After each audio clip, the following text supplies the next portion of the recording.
अरे भाई आज की क्लास स्टार्ट।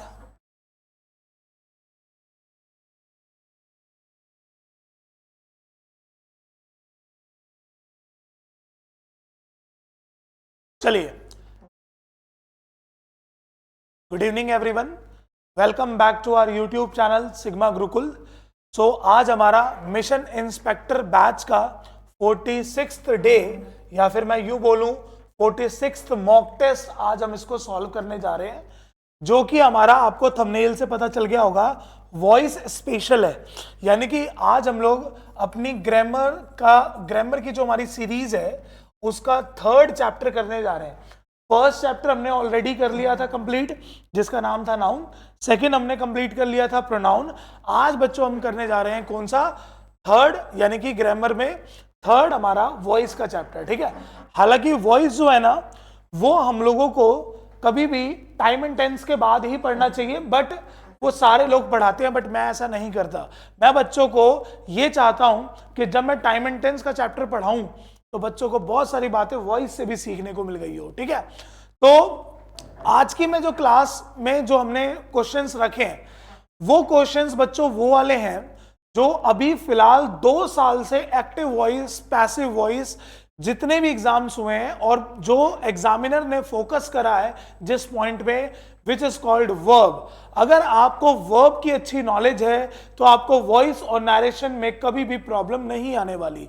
और दूसरी बात, इन दोनों चैप्टर्स को कभी भी इकट्ठा नहीं पढ़ना होता, क्योंकि वॉइस में जो बात फॉलो होती है वो नरेशन में फॉलो नहीं होती है, लेकिन पेपर में तो दोनों इकट्ठा आता है। इसलिए जब आप इसको पढ़ो तब तो अलग अलग पढ़ो, लेकिन जब आप इसके क्वेश्चन सॉल्व करो तो वो दोनों एक साथ करो, ताकि आपको दोनों का पॉइंट पता हो कि नरेशन में डायरेक्ट से इनडायरेक्ट कैसे बनाते हैं और वॉइस में एक्टिव से पैसिव कैसे बनाते हैं, या पैसिव से एक्टिव कैसे बनाते हैं, या डायरेक्ट से इनडायरेक्ट कैसे बनाते हैं, या इनडायरेक्ट से डायरेक्ट कैसे बनाते हैं। ठीक है, तो मैं आज की जो हमारी क्लास होगी वो पूरी की पूरी डेडिकेटेड होगी वर्ब के लिए। इसलिए मैं चाहता हूं कि आप इस वर्ब की बात को हमेशा के लिए फिल कर लो और कभी भी प्रॉब्लम आपको ना आए कि वॉइस को कैसे चेंज किया जाता है। राइट, चलिए तो क्लास स्टार्ट करते हैं भाई आज की।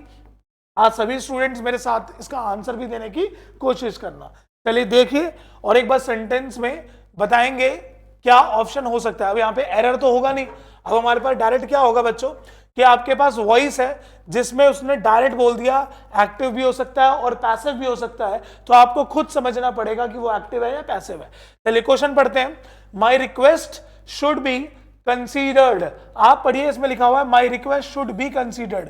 तो मैं पूछूं ये एक्टिव है या पैसिव है, तो हमें साफ पता चल रहा होगा कि ये जो हमारे पास लाइन है वो बच्चों पैसिव वॉइस की है।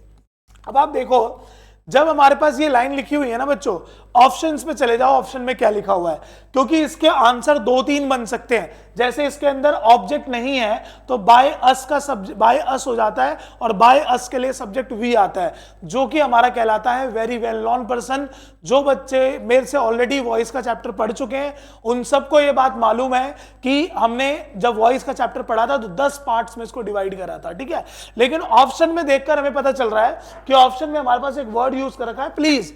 तो इससे ये पता चला बच्चों कि ये जो टॉपिक है ये इंपैरेटिव सेंटेंस का है, क्योंकि प्लीज वर्ड यूज कर दिया तो इंपैरेटिव में ही यूज होगा। अब इसकी खासियत होती है कि वर्ब की फर्स्ट फॉर्म और प्लस इसके साथ क्या आता है भाई, ऑब्जेक्ट। और अगर आप रिक्वेस्ट की बात कर रहे हो तो वहां पर आपको काइंडली या फिर प्लीज वर्ड लगाया जाता है। अब आप पढ़िए, इसमें हैव कंसीडर्ड लगा दिया गलत, इसमें डू कंसीडर लगा दिया गलत, इसमें कंसीडर माई रिक्वेस्ट लगा दिया गलत, और एक में क्या बोला हुआ है, प्लीज कंसीडर माई रिक्वेस्ट, ये बिल्कुल यहां पर सही है। और याद रखना इसका पैसिव वॉइस ऐसे बनता है, ऑब्जेक्ट को सब्जेक्ट बना दिया, शुड लगा दिया, मोडाल्स अपने साथ बी फॉलो करता है, और बी के बाद वर्ब की कौन सी फॉर्म यूज होती है, थर्ड फॉर्म। ठीक है, चलिए फर्स्ट का करेक्ट आंसर हो जाएगा, fourth is the right option. अगला पढ़िए सेंटेंस और आंसर देने की कोशिश करिए। लिखा हुआ है, पहले तो फिर से वॉइस है, हर बार बच्चों देखो वॉइस ही होगा तो मैं डायरेक्ट नहीं पढ़ूंगा, मैं क्वेश्चन पढ़ के आपको बताऊंगा। लिखा हुआ है the cannons are being fired continuously by them. तो आपने देखा जब आपके पास बाय देम आ गया लिखा हुआ, इट मींस आपके पास फिर से ये पैसिव वॉइस का क्वेश्चन है।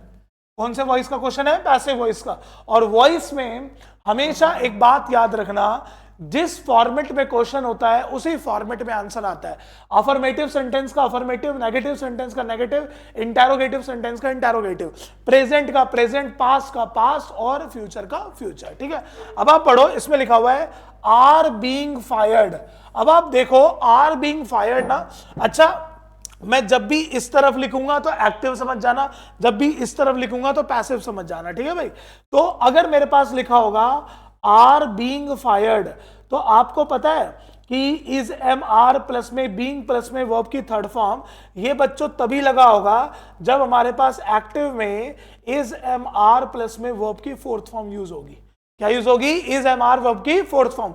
चारों ऑप्शन में फोर्थ फॉर्म जज करो, इसमें फायर्ड है गलत है, इसमें फायरिंग है सही हो सकता है, इसमें फायर्ड है गलत है, इसमें फायर्ड नहीं फायर है ये भी गलत है। सो कौन सा ऑप्शन करेक्ट हो गया? Second is the right option. और आप जब इसको बनाओगे तो ये इसी टाइप का बनेगा। आया सबको समझ में कैसे बनाया मैंने? तो देखो वर्ब, मैंने अभी कहा ना आपको वर्ब की 8 बातें आपको याद होनी चाहिए कि किस टेंस को किस में चेंज किया जाता है। ठीक है भाई, तो इज एम आर प्लस में वर्ब की फोर्थ फॉर्म का पैसिव वॉइस जो होता है वो इज एम आर के साथ बीइंग और बीइंग के साथ वर्ब की थर्ड फॉर्म। सो सेकंड का करेक्ट आंसर हो जाएगा बी।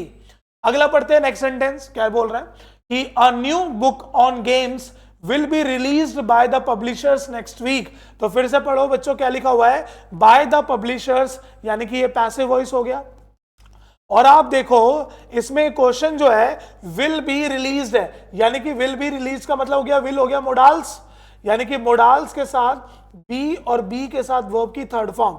तो बच्चों ये तभी बना होगा जब आपके पास एक्टिव वॉइस में मोडाल्स के साथ वर्ब की कौन सी फॉर्म हुई होगी? फर्स्ट फॉर्म हुई होगी। अब आप पढ़ो, इसमें क्या लिखा हुआ है? विल रिलीज हो सकता है, विल पब्लिश नहीं हो सकता, विल बी रिलीजिंग नहीं हो सकता, वुड रिलीज गलत हो गया। सो कौन सा ऑप्शन करेक्ट हो गया? First is the right option. क्या हो जाएगा भाई? First is the right option. चलिए आगे बढ़ते हैं, नेक्स्ट सेंटेंस क्या है देखते हैं। The story of his uncle's mysterious disappearance was first heard by Rajat in his childhood।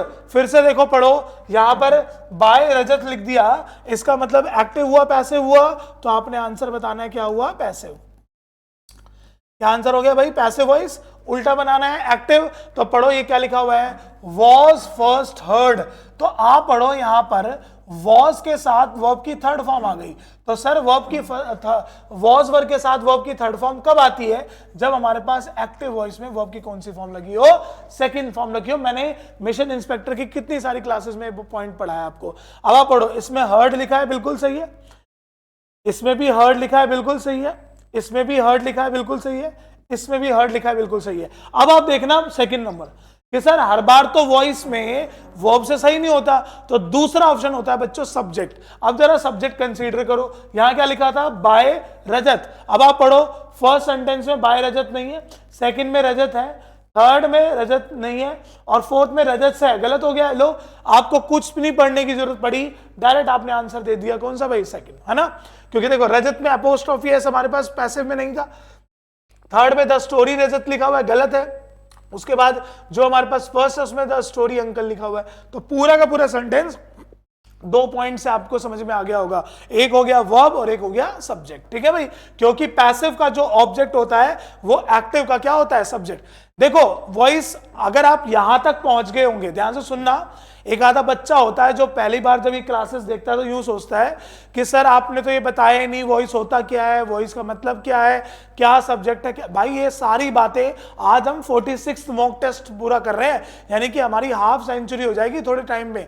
तो कहने का मतलब क्या है कि मैं ये बहुत बार क्लासेस में बता चुका हूं कि वॉइस में, एक्टिव वॉइस में जो सब्जेक्ट होता है वो पैसिव वॉइस का ऑब्जेक्ट होता है, जो एक्टिव वॉइस का ऑब्जेक्ट होता है वो पैसिव वॉइस का सब्जेक्ट होता है। इधर वाली चीज इधर आती है, इधर वाली चीज इधर जाती है, और बीच में जो टेंस होता है वो अकॉर्डिंग टू क्वेश्चन होता है। अगर वो प्रेजेंट है तो प्रेजेंट, पास्ट है तो पास्ट, फ्यूचर है तो फ्यूचर। ठीक है, चलिए second is the right option. आगे बढ़ते हैं next sentence. Has the villa been occupied by them. अब देखो इंटेरोगेटिव सेंटेंस है ना, तो आपको जो आंसर देना होगा ना वो भी इंटेरोगेटिव ही देना होगा, ठीक है, इंटेरोगेटिव देना होगा और प्लस जिस टेंस में है। अब आपने देखा लिखा हुआ है has the villa been occupied, यानी कि आपने ऑलरेडी हैज के साथ बीन और बीन के साथ वर्ब की थर्ड फॉर्म लगा रखी है। तो बच्चों ये तभी लगा होगा जब आपके पास एक्टिव वॉइस में हैज हैव के साथ वर्ब की थर्ड फॉर्म आई होगी। अब आप पढ़ो, फर्स्ट में डिड है गलत, सेकंड में हैड है गलत, थर्ड में हैव है सही है, फोर्थ में डू है गलत। So third is the right option. कौन सा आंसर सही हो जाएगा?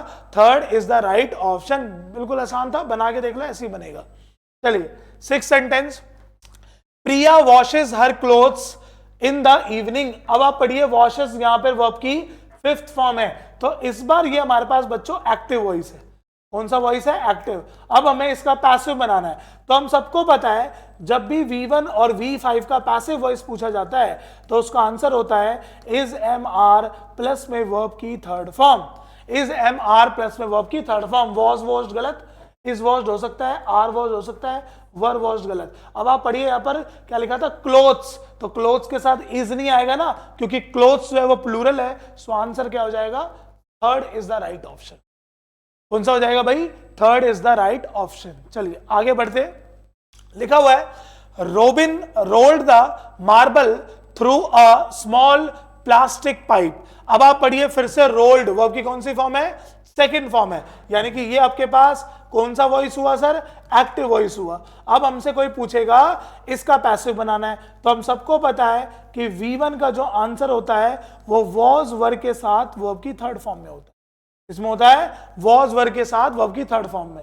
इसमें लिखा हुआ है, इसमें भी लिखा हुआ है, इसमें भी लिखा हुआ है और इसमें भी लिखा हुआ है। अब देखते हैं ध्यान से, नेक्स्ट बात मैंने क्या बताई थी कि सब्जेक्ट चेक करो। अब आप पढ़ो, ये क्या लिखा था? The marble. द मार्बल इस सेंटेंस का क्या बनेगा? ऑब्जेक्ट। यानी कि फर्स्ट में मार्बल है, बिल्कुल सही है। सेकंड में स्मॉल प्लास्टिक है, गलत है, ठीक है। थर्ड में मार्बल है, सही है। फोर्थ में मार्बल है, सही है, लेकिन फोर्थ में मार्बल के बगल में थ्रू है, क्योंकि मार्बल अगर सब्जेक्ट बन रहा है तो अपने बगल में क्या फॉलो करेगा भाई? हेल्पिंग वर्ब फॉलो करेगा। इसलिए बी में, ए में और सी में हेल्पिंग वर्ब है। और ए में और सी में बच्चों एक प्रॉब्लम है कि ए वाले में थ्रू वर्ड नहीं लिखा हुआ, सी वाले में थ्रू वर्ड लिखा हुआ है। हो गया? समझ गए भाई? क्या है? सी वाले में थ्रू वर्ड लिखा हुआ है। आया ना भाई? सबको समझ में कैसे करा मैंने? सबसे पहले मैंने देखा ये ऑब्जेक्ट है, मैंने इसका सब्जेक्ट बना लिया, तो इसमें हमारे पास स्मॉल प्लास्टिक था, वर्ड गलत हो गया। तीनों में मार्बल है, बट तीनों में मार्बल अगर ऑब्जेक्ट का सब्जेक्ट बना तो अपने जस्ट बगल में हेल्पिंग वर्ब फॉलो करेगा। अब यहां पर हमारे पास थ्रू लिखा था, इसलिए ये भी गलत हो गया। अब इसमें और इसमें क्या फर्क है कि यहां पर हमारे पास थ्रू वर्ड लिखा था और हमारे पास जो ए ऑप्शन था उसमें थ्रू ही गायब था। सो इसीलिए आंसर हो जाएगा third is the right option. चलिए आगे बढ़ते हैं नेक्स्ट सेंटेंस की ओर, फिर से पढ़ते हैं। He has downloaded the movie on his phone। तो हैज डाउनलोडेड लिखा हुआ है बच्चों, तो आप पढ़ो इसका, ये कौन सा वॉइस हो गया? एक्टिव वॉइस हो गया। अब हमने देखा अगर हमारे पास हैज के बाद वर्ब की थर्ड फॉर्म है, यानी कि हैज हैव के साथ वर्ब की थर्ड फॉर्म, तो अभी मैंने सिखाया था आपको कि हैज हैव के साथ एक वर्ड जोड़ दो बीन, और बीन के साथ वर्ब की कौन सी form? Third form. Continuous sentences में बीइंग यूज होता है और परफेक्ट सेंटेंसेस में बीन यूज होता है। तो आप पढ़िए, फर्स्ट में हैज बीन हो सकता है, सेकंड में वॉज है, गलत है, थर्ड में इज बीन है, गलत है, फोर्थ में आर बीन है, गलत है। So A is the right option. ठीक है भाई? चलिए आगे। Her phone can't be switched off by my father. तो ये एक्टिव है, पैसिव है सर? तो ये पैसिव है ना, क्योंकि बाय माय फादर आ गया। अब आप पढ़ो कांट बी स्विच्ड ऑफ, यानी कि कांट वर्ड आ गया तो ये हमारे पास क्या हो गया भाई? पैसिव हो गया। और इसका जब एक्टिव में बना रहे हो कांट के साथ बी, तो सिंपल है कि जो भी कैन है उसके साथ वर्ब की फर्स्ट फॉर्म, और नेगेटिव सेंटेंस होगा तो नॉट लगा देंगे। तो आप पढ़िए, फर्स्ट में तो कैन ही यूज नहीं है, सेकंड में कुड है, थर्ड में हैव है। सो एक ही ऑप्शन करेक्ट है, कौन सा? Fourth is the right option. My father can't switch of her phone. और बना के देख लो, ऐसे बनेगा। हर फोन पहले आया, कांट स्विच को कांट बी स्विच्ड ऑफ हो गया, फिर हो जाएगा बाय, और बाय के बाद क्या आ जाएगा? My father. सो नाइन्थ का करेक्ट ऑप्शन हो जाएगा फोर्थ। अगला, पीपल स्पीक कैंटोनीज इन हांगकांग, ठीक है, कैंटोनीज ऑफिशियल लैंग्वेज होती है हांगकांग की। अब आपको कोई पूछे ये एक्टिव है पैसिव है, तो साफ पता चल रहा होगा कि ये एक्टिव वॉइस है, क्योंकि इसमें वर्ब की कौन सी फॉर्म यूज हो रखी है बच्चों, फर्स्ट फॉर्म। अब हम सबको पता है फर्स्ट फॉर्म का जो आंसर होता है वो हमेशा किस में दिया जाता है, इज एम आर प्लस में वर्ब की कौन सी फॉर्म, थर्ड फॉर्म में। अब आप पढ़िए, फर्स्ट में लिखा हुआ है वॉज, सेकंड में इज स्पोकन सही है, थर्ड में वॉज स्पोकन गलत है, फोर्थ में इज गलत है, तो यहां पर आंसर कौन सा हो जाएगा, इज बीइंग गलत है, तो ऑप्शन नंबर बी है ना।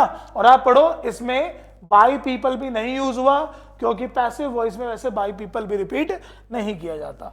आगे बढ़ते हैं, नेक्स्ट सेंटेंस पढ़ो। Why is peace being demanded by you? वैसा ही क्वेश्चन आ गया, एक्टिव है पैसिव है, तो सर पैसिव है, बीइंग आ गया हमारे पास। तो मुझे चारों ऑप्शन में क्या चेक करना है, आईएनजी की फॉर्म कहां पर है, क्योंकि अभी मैंने सिखाया था कि इज एम आर प्लस में बीइंग प्लस में वर्ब की थर्ड फॉर्म, ये तभी बनेगा जब एक्टिव में आपको इज एम आर प्लस में वर्ब की फोर्थ फॉर्म मिल जाएगी। तो आप पढ़ो, फर्स्ट में डिमांडिंग है, सही हो सकता है, ठीक है, सेकंड में डिमांडेड है, गलत है, ये ठीक हो सकता है, ये गलत है। अब ए में और सी में फर्क देखो, ए में जो इंटेरोगेटिव वर्ड था उसके जस्ट बगल में सब्जेक्ट लिखा हुआ है, फिर क्या लिखा हुआ है भाई, वर्ब, तो ये क्या हो गया, गलत। कौन सा ऑप्शन करेक्ट हो गया, third is the right option. क्या हो जाएगा, third is the right option. हो गया भाई, क्लियर हो गया कि ये क्यों गलत हुआ, क्योंकि आप सबको पता है इंटेरोगेटिव प्रोनाउन के जस्ट बगल में कभी भी सब्जेक्ट यूज नहीं होता, पहले आती है वर्ब फिर आता है सब्जेक्ट। अगला, the evil king was defeated by Gandalf the saviour. अब आप पढ़ो, एक्टिव है पैसिव है, तो सर फिर से ये पैसिव है, और आप पढ़िए यहां पर हमारे पास वर्ड लिखा हुआ है वॉज डिफीटेड, तो वॉज डिफीटेड का मतलब हो गया कि वॉज के बाद वर्ब की थर्ड फॉर्म तभी लगी होगी जब एक्टिव वॉइस में वर्ब की सेकंड फॉर्म आएगी। पढ़िए, इसमें डिफीटेड है, इसमें डिफीटेड है, इसमें हैड डिफीटेड है, इसमें डिफीट्स है। अब इसमें और इसमें पढ़ लो, कौन सा ऑप्शन करेक्ट हो जाएगा, फर्स्ट, क्योंकि आप पढ़ो जो ऑब्जेक्ट है वो गैंडॉल्फ है, तो यानी कि ये पहले यूज होगा और इसके बगल में सेवियर होगा। और याद रखना बच्चों, इसको बोला जाता है नाउन इन एपोजिशन। जब कोई भी नाउन अपने जस्ट बगल में अपनी ही डिटेल ले ले उसको बोला जाता है, और सेवियर एक तरह का हीरो होता है, ठीक है। चलिए अगला सेंटेंस लिखा हुआ है, the department conferred a scholarship to Kailash, ठीक है, यानी कि सोचना, उसके ऊपर वर्क करना, तो कन्फर्ड वर्ब की सेकंड फॉर्म हो गई। तो आप सबको पता चल गया ये एक्टिव वॉइस है, और हमें पता है कि वर्ब की सेकंड फॉर्म का आंसर वॉज वर प्लस में वर्ब की थर्ड फॉर्म में दिया जाता है। तो फर्स्ट में हैड बीन है गलत, सेकंड में इज बीन है गलत, थर्ड में वॉज सही है, फोर्थ में हैज बीन गलत। तो कौन सा ऑप्शन करेक्ट हो गया, third is the right option. चलिए आगे बढ़ते हैं भाई। AIDS will have been cured by the year 2030 by the scientist. Active है पैसिव है सर, तो सर पैसिव है, क्योंकि हमारे पास बाय द ईयर 2030 यूज हो गया। तो आप पढ़ो, इसमें हमारे पास किस टाइप का सेंटेंस हो सकता है, आपके पास लिखा क्या है, आप पढ़ो इसमें विल की जगह ना मैं मोडाल्स लिख रहा हूं बच्चों, यानी कि मोडाल्स के बाद हैव और हैव के बाद वर्ब की थर्ड फॉर्म ये यूज हो रखे, बीन भी लग गया ना। तो आप ध्यान रखना, ये हमारा परफेक्ट पार्टिसिपल का पार्ट होता है। तो आपको सिंपल याद रखना है कि जो भी मोडाल्स है वो लिखो, प्लस इसके साथ हैव लगाओ, प्लस वर्ब की थर्ड फॉर्म यूज कर लो, ठीक है। और सीधी सी बात यह है, जब आपने फ्यूचर परफेक्ट टेंस पढ़ा होगा तो यही होता है, ठीक है।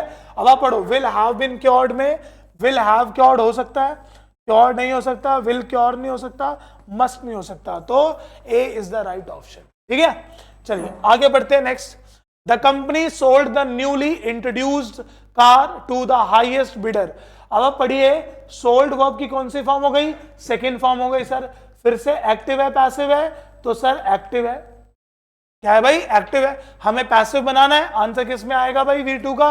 अभी भी दिखाया था कि वॉज में और वर में आएगा, और वॉज और वर में प्लस वर्ब की थर्ड फॉर्म यूज होगी। तो फर्स्ट में वॉज सोल्ड है, सही है, सेकंड में सोल्ड है, गलत है, थर्ड में हैज सोल्ड है, गलत है, फोर्थ में सोल्ड है, गलत है। तो एक ही ऑप्शन बच गया, कौन सा, first is the right option, ठीक है। अगला, the patient remembers his son taking him to the temple. अब आप देखो, इसमें बच्चों हमारे पास जो क्वेश्चन है ये एक्टिव में ही है ना, और इसमें पैसिव वॉइस में ना चारों ऑप्शन में जो सब्जेक्ट हो गए वो सेम हो गए। अब जब भी ऐसा क्वेश्चन आता है ना, तो ये कभी ना कभी याद रखना कि हमारे पास एरर के पॉइंट ऑफ व्यू से भी आ सकता है। जरा देखते हैं। फर्स्ट में बोल रहा है he was taken to the temple by his son. Taken by the नहीं होता, ठीक है। Himself being taken to the temple by his son, being taken to the, देखो फोर्थ ऑप्शन कैसे करेक्ट हो गया। ये क्या लिखा हुआ है, रिमेंबर्स। ये एक ऐसी ट्रांजिटिव वर्ब होती है बच्चों जो अपने बगल में जिरेंड फॉलो करती है। क्या फॉलो करती है भाई, जिरेंड। आप सबको पता है कि ये वर्ब की कौन सी फॉर्म है, फोर्थ फॉर्म है, आईएनजी की फॉर्म में बोला जाता है। सो करेक्ट आंसर कौन सा हो जाएगा, फोर्थ। ये मैम ने कहा ना भी आपको कि कुछ क्वेश्चन एरर के पॉइंट ऑफ व्यू से भी होते हैं, ठीक है। चलिए आगे। Luckily the machinery was not used by them, तो was not used by them तो पैसिव वॉइस हो गया। तो आप पढ़िए वॉज नॉट यूज्ड, तो वॉज के साथ नॉट और प्लस में वर्ब की थर्ड फॉर्म। अब आपको अगर इसका एक्टिव वॉइस बनाना था तो वर्ब की कौन सी फॉर्म में बनाना है, सेकंड फॉर्म में, और सेकंड फॉर्म में भी नेगेटिव बनाना है, तो इसके लिए कौन सा वर्ड यूज होता है, डिड, ठीक है। अब आप पढ़ो, पहले में हैड है गलत, दूसरे में डिड है सही है, थर्ड में हैव है गलत, तीसरे में डिड है सही है। अब इसमें और इसमें फर्क क्या है। अच्छा इसमें सब्जेक्ट पढ़ो, यहां पर क्या लिखा हुआ था, आई तो नहीं है, आंसर कौन सा होगा दे। बट यहां पर बच्चों एक थोड़ा सा मिसप्रिंट हो चुका है, ये यूज नहीं होगा, यूज होगा, ठीक है। वो बाय मिस्टेक लिख दिया होगा, क्योंकि जब भी हम लोग डू, डिड, डज ये वर्ड यूज करते हैं, नॉट लगा देते हैं इसके साथ, तो वर्ब की फर्स्ट फॉर्म यूज होती है, क्योंकि इसको बेयर इन्फिनेटिव बोला जाता है, ठीक है। थोड़ा ध्यान रखेंगे, इन्फिनेटिव विदाउट डू। चलिए आगे। How will his problems be fixed by you, तो एक्टिव है पैसिव है, तो फिर से सर हमारे पास ये पैसिव है, तो आप पढ़िए विल यूज हो गया, विल बी, तो एक्टिव में क्या यूज हो रखा होगा भाई, तो हम सबको पता है एक्टिव में मोडाल्स के साथ वर्ब की फर्स्ट फॉर्म आती है, तभी तो पैसिव में मोडाल्स के साथ बी प्लस में वर्ब की थर्ड फॉर्म आती है। तो पढ़िए, फर्स्ट में लिखा हुआ है आर गलत, सेकंड में तो डायरेक्ट फिक्स लिखा है गलत, थर्ड में विल सही है, फोर्थ में गलत, तो कौन सा ऑप्शन करेक्ट हो गया, third is the right option. आगे बढ़ते हैं। The important points were narrated in the class by the teacher, फिर से आपके पास पैसिव वॉइस आ गया भाई, और आप पढ़िए वर नैरेटेड, एक्टिव वॉइस में क्या यूज हुआ होगा, वर्ब की सेकेंड फॉर्म, है ना। अब तो रट गया होगा, फर्स्ट में वॉज नैरेटिंग गलत, हैड नैरेटेड गलत, थर्ड सही है, फोर्थ गलत, ठीक है। कौन सा ऑप्शन करेक्ट हो जाएगा, third is the right option. In the class से सेंटेंस नहीं लिखना चाहिए था। अगला, the child broke many toys in the shop, he even through the painting. अब आप पढ़िए, यहां पर ब्रोक वर्ब की कौन सी फॉर्म है, सेकंड फॉर्म है। अभी हमने सीखा है कि इसका आंसर किस में हो जाएगा, वॉज और वर में। पहले में हैड है गलत, सेकंड में वर गलत सही है, थर्ड में भी वर सही है, फोर्थ में भी वर ठीक है, ठीक है। अब आप देख लो तीनों सेंटेंस में क्या डिफरेंस है। अच्छा इसमें थ्रू भी तो लिखा था, वर्ब की second form, answer was were, तो पहले में वॉज वर सही है, सेकंड में हैड गलत है, थर्ड में वर सही है, फोर्थ में हैज गलत। कौन कौन सा ऑप्शन बच गया, अच्छा फर्स्ट तो मैंने पहले गलत कर दिया था, तो C is the right option. First में हैव गलत था, सेकंड में ये वर्ड गलत हो गया, थर्ड में दोनों जगह वर है, पास्ट पास्ट, फोर्थ बिल्कुल ठीक है। कौन सा सही हो गया, थर्ड, क्योंकि हमें तो सिर्फ यही चेक करना है ना वर्ब में, तो हमें पता है वर्ब की सेकंड फॉर्म का आंसर हम वॉज वर में ही तो देते हैं भाई। चलिए आगे पढ़ते हैं। 21 sentence, our machine is shipped to 10 different countries, ठीक है। तो एक्टिव है पैसिव है भाई, पैसिव है, लेकिन आप नोटिस करो आपको इस सेंटेंस के अंदर सब्जेक्ट मेंशन नहीं करा, यानी कि इसका ऑब्जेक्ट उल्टा करेंगे तो सब्जेक्ट, तो हमें खुद लगाना है। अब आप पढ़िए इज शिप्ड, तो आप सबको पता है ना, इज एम आर प्लस में वर्ब की third form, is am are plus में वर्ब की थर्ड फॉर्म पैसिव वॉइस तभी बना होगा ना बच्चों जब एक्टिव में V1 और V5 होगा। तो पहले में शिप्ड है गलत, दूसरे में आर शिपिंग है गलत, तीसरे में शिप सही हो सकता है, चौथे में भी सही होता है, लेकिन तीसरा गलत है क्योंकि समवन के बगल में शिप नहीं आएगा, समवन फिर शिप्स होता, और सब्जेक्ट यहां पर समवन भी सही हो सकता है, वी भी सही हो सकता है, तो दोनों दिया होगा तो दो में से एक ही करेक्ट होगा, वरना ऐसी सिली मिस्टेक्स होगी। Before she came all the work had been completed by me, तो had been completed passive voice हो गया, यानी कि आपको हैड प्लस में वर्ब की थर्ड फॉर्म में बनाना है। फर्स्ट में विल लिखा है गलत, सेकंड में लिखा है सही है, थर्ड में कंप्लीट है, कंप्लीटेड है गलत, कौन सा सही हो जाएगा बी, खत्म हो गया। Next, the driver was taken to the nearest dispensary to the beggar, तो वॉज टेकन बच्चों आपको पता चल गया कि वॉज वर के साथ V3 लगता है तो हमें पता है V2 में आंसर होता है। तो पहले में टेक है गलत, दूसरे में टू कैसे सही है, थर्ड में भी टू कैसे सही है, फोर्थ में भी टू कैसे सही है। अब बाकी में देखते हैं गलती क्या हो सकती है। टू ये इससे नहीं बनाएंगे क्योंकि लास्ट में लगाएंगे। अब इसमें और इसमें क्या गलती है, इसमें नियरेस्ट यूज नहीं है, तो कौन सा सही हो गया, third is the right option, third is the right option. अगला, they welcomed Jen and Karan to the gathering. फिर से भाई वेलकम्ड वर्ब की कौन सी फॉर्म है, सेकंड फॉर्म है। एक्टिव है पैसिव है, सर ये एक्टिव है, तो हमें इसका पैसिव बनाना है, तो आंसर आएगा वॉज वर में। तो पढ़िए, फर्स्ट में इज वेलकम्ड गलत, हैड वेलकम्ड गलत, आर वेलकम्ड गलत, और वर वेलकम्ड बिल्कुल सही है। ठीक है, चलिए आज की क्लास का last question, where was this pen found by him. अब आप पढ़िए वॉज, देखो जरा ध्यान से, तो वॉज के साथ वर्ब की थर्ड फॉर्म एक्टिव वॉइस बनेगा V2 में, बट V2 का इंटेरोगेटिव बनाना है तो किसमें बनेगा, डिड में। तो फर्स्ट में डू है गलत, सेकंड में डज है गलत, थर्ड में डिड सही है, लेकिन थर्ड वाला भी गलत है, फोर्थ सही है। थर्ड क्यों गलत हो गया बच्चों, क्योंकि अभी सीखा था कि आपने जब भी डिड यूज कर लेना है, डू यूज कर लेना है, डज यूज कर लेना है, तो वर्ब की कौन सी फॉर्म आती है। समझ में आया भाई सभी को।